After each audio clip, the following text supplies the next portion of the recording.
And Roberto Paranhos do Rio Branco, the chairman of the Brazil-India Chamber of Commerce, enlightened us on what he thought the development bank should be focusing on.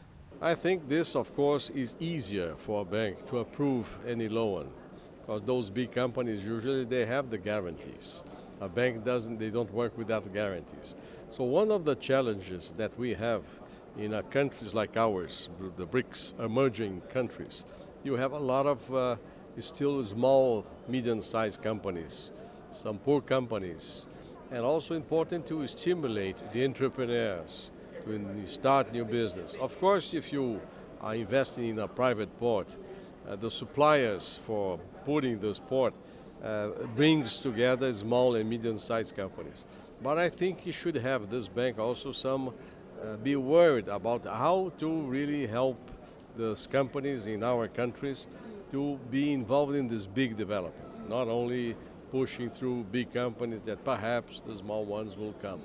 So I think this is an important So a greater focus on small and medium-sized enterprises as well, but you've been doing a lot of work through the council and the boards that you sit in and looking at innovation.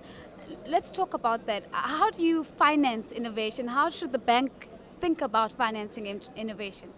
Well, the bank itself, is again something to be discussed, and I believe they should do.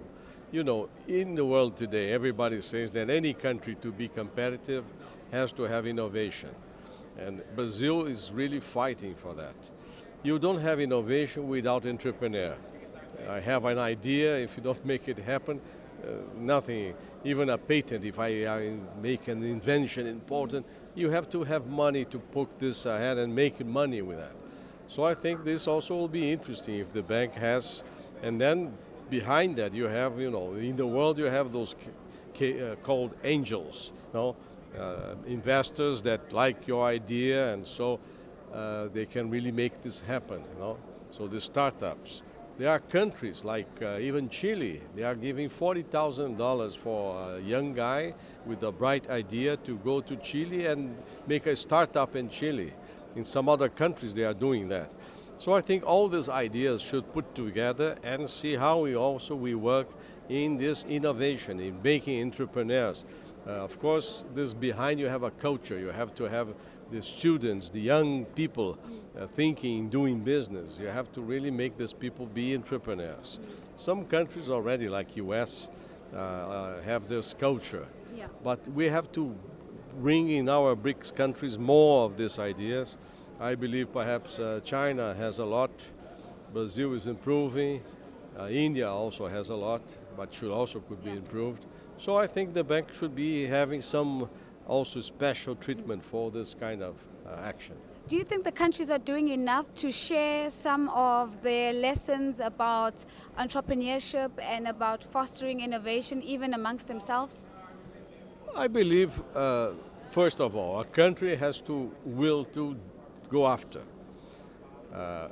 The European market, for instance, the European community, they today have a big program, not only for Europe itself, but to put together some countries with big investments for 7 years.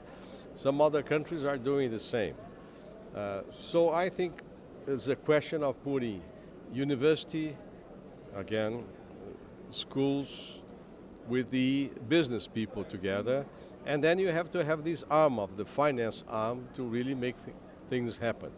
But the initiative to go after, I think it's the country and the business people should really give the start.